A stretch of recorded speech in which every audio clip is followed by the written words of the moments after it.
Hello everyone, আমি Nitish sir জ্ঞানজ্যোতি coaching সেন্টারের পক্ষ থেকে তোমাদের প্রত্যেককে জানাই আরও একবার স্বাগত। তো আজকে আমি তোমাদের সঙ্গে আলোচনা করব এনইপি 4 ইয়ার আন্ডার গ্র্যাজুয়েট প্রোগ্রামের অধীনস্থ যে সমস্ত ছাত্রছাত্রীরা যারা বিভিন্ন কলেজগুলোতে মাইনর বাংলা নিয়ে পড়াশোনা করছো, 6 সেমিস্টার বা পরীক্ষা দেবে তোমরা মাইনর বাংলার। তো তাদের জন্য আজকে লাস্ট মিনিট সাজেশন, তোমরা বারবার রিকোয়েস্ট করছো যে স্যার আমাদের লাস্ট মিনিট সাজেশন দিন। দেখো, যেহেতু বাংলা মাইনরটা তোমাদের টেক্সচুয়াল রয়েছে এই বছর, ঠিক সেই কারণে আমি অনেক আগে থেকেই কিন্তু এটা প্রোভাইড করে দিয়েছি তোমাদেরকে, অনেক আগে থেকে। ঠিক আছে, যে তোমাদের কোন কোন বিষয়গুলো পড়তে হবে না হবে আমি সবই কিন্তু দিয়ে রেখেছি। তো তোমরা হয়তো লক্ষ্য করোনি, ঠিক সেই কারণে আমি আবার শেষ মুহূর্তে দাঁড়িয়ে তোমরা বারবার রিকোয়েস্ট করার কারণে কিন্তু আমি জাস্ট একটা তোমাদের বেসিক্যালি একটা সাজেশন আমি করে দিচ্ছি। ওকে, যেমন দেখো, ছোট গল্পের পরিচয় বলে যে 1 নম্বর পার্টটা রয়েছে, এখান থেকে তোমাদের পড়বে ছোট গল্প কাকে বলে, তার বৈশিষ্ট্য এবং স্বরূপগুলো আলোচনা। যে কোনো একটা ছোট গল্প রচনা তোমার পছন্দ মতো তুমি অবশ্যই করতে পারো, বলতে পারে যে, অথবা অনুগল্প রচনা বলতে পারে তোমার পছন্দ মতো যে কোনো একটি। দেন বড় গল্প কাকে বলে, অনুগল্প কাকে বলে, এগুলোর 2-4টে বৈশিষ্ট্য পড়ে রাখতে পারো। এর মধ্যে থেকে তোমাদের কিন্তু ইউনিট নাম্বার 1 থেকে কমন চলে আসবে। এবার দেখবে ইউনিট নাম্বার 2-তে রয়েছে তোমাদের বাংলা কিছু ছোট গল্প, যেমন ত্রৈলোক্যনাথ মুখোপাধ্যায় রচিত ডমরুচরিত, রবীন্দ্রনাথ ঠাকুর রচিত এখানে শাস্তি এবং নিশীথে রয়েছে। তারপর তোমাদের প্রভাত কুমার মুখোপাধ্যায় রচিত দেবী এবং বিবাহের বিজ্ঞাপন রয়েছে। তারপরে বিভূতিভূষণ বন্দ্যোপাধ্যায় রচিত পুইমাচা এবং মেঘমল্লার রয়েছে। তারিণী মাঝি রচিত তারাশঙ্কর বন্দ্যোপাধ্যায় রচিত তারিণী মাঝি এবং কালাপাহাড় রয়েছে।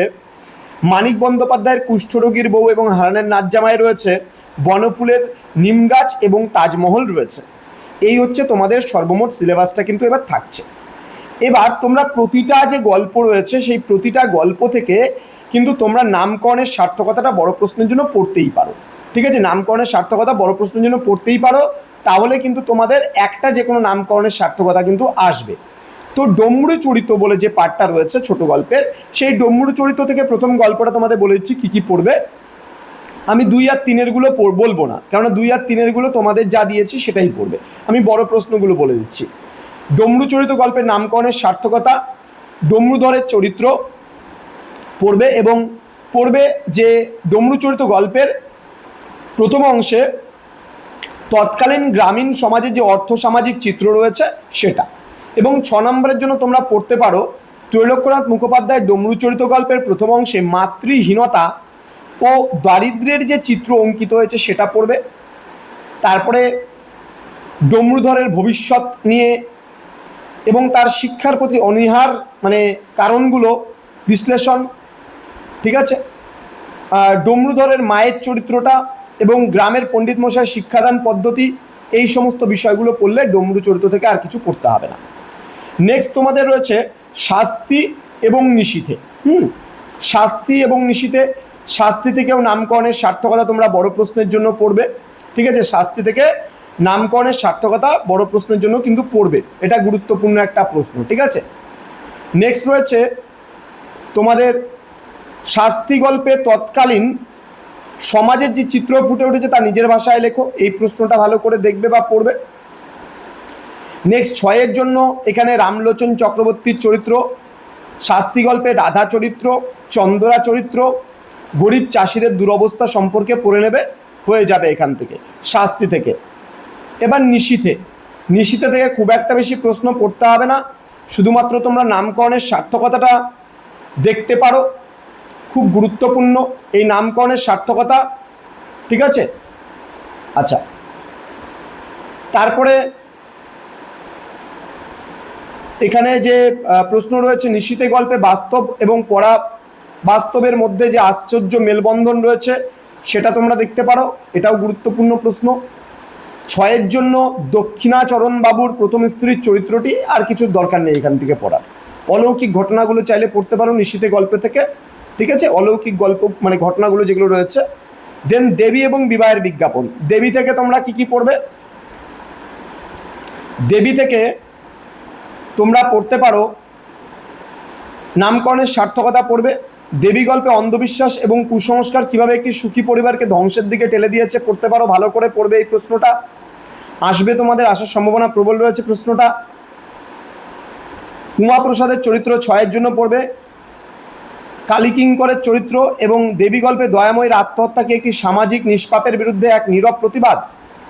বাস এই কয়েকটা প্রশ্ন তোমরা দেবী গল্প থেকে পড়তে পারো। আমি 2-3-এর বলবো না, আমি অলরেডি প্রত্যেকটা ইন্ডিভিজুয়ালি আলোচনা করেছি। চ্যানেলে যাও, সেখান থেকে সার্চ করো 2 এবং 3-এর কী কী পড়তে হবে, আমি আলোচনা করে ফেলেছি।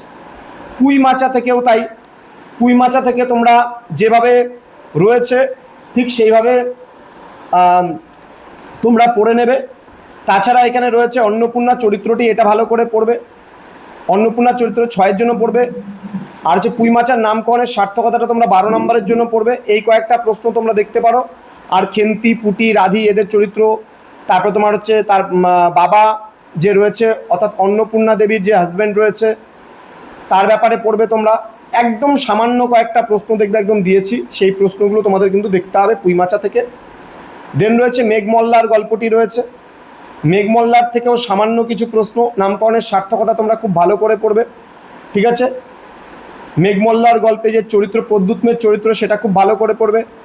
মেঘমল্লার গল্পে সুরদাসের আসল পরিচয়, এই সমস্ত প্রশ্নগুলোই তোমাদের পড়তে হবে। আর দেবীর আবির্ভাব, মেঘমল্লার গল্পে দেবীর আবির্ভাব এবং প্রদ্যুৎমের স্বপ্নের মধ্যে দিয়ে লেখক কী বার্তা দিয়েছেন সেটা। ব্যাস এই কয়েকটা প্রশ্ন। কুষ্ঠরোগীর বউ হারানের নাচ জামাই থেকে এটা যদি মনে করো যে আমরা স্যার আর পড়তে চাই না, তো ছাড়তে পারো, তোমরা চাইলে পারে এটা ছেড়ে দিতে পারো। নেক্সট যেটা রয়েছে বনফুল বা বলাইচাঁদ মুখোপাধ্যায় রচিত নিমগাছ এবং তাজমহল, এখান থেকেও তোমরা যে ওই ছোট প্রশ্নগুলো রয়েছে সেই ছোট প্রশ্নগুলো ভালো করে পড়বা। নামকরণের সার্থকতা ভালো করে পড়বা, কতখানি সার্থক ছোট গল্প হিসাবে মানে তোমাদের হচ্ছে নিমগাছ এবং তাজমহল গল্পটি সেটা। দেন 6-এর জন্য যদি নিমগাছ থেকে পড়তে চাও তাহলে নিমগাছ গল্পের অন্তর্নিহিত তাৎপর্য, এটা খুব ভালো করে পড়বে, ঠিক আছে। তারপরে ওদের বাড়ির গৃহকর্মে নিপুণা লক্ষ্মী বউটা অতি পরিচিত, নিমগাছের বর্ণনার সঙ্গে ওই লক্ষ্মী বউটির সাদৃশ্য কোথায় রয়েছে, এই প্রশ্নটা তোমরা একটু দেখতে পারো। আর লাস্ট তোমাদের গল্প রয়েছে তাজমহল, তোমাদের সিলেবাসে লাস্ট যে গল্পটি রয়েছে তাজমহল, সেই তাজমহল গল্প থেকে তোমরা নামকরণের সার্থকতা পড়বে। এখানে বৃদ্ধ মুসলমানের চরিত্র, এটা খুব ভালো করে পড়বে, ঠিক আছে। এবং 2-3-এর জন্য কয়েকটা প্রশ্ন যেগুলো আগে দিয়েছিলাম সেই প্রশ্নগুলো পড়লেই কিন্তু হয়ে যাবে। তো আমি প্রত্যেকটা গল্প থেকে ইন্ডিভিজুয়ালি প্রশ্ন দেওয়া রয়েছে, তোমরা সার্চ করো গল্পগুলো, দেখবে সমস্ত প্রশ্ন উত্তরগুলো দেওয়া রয়েছে। তো আগামীকালকে তোমাদের পরীক্ষা খুব ভালো করে দিও প্রত্যেককে। All the best, thank you.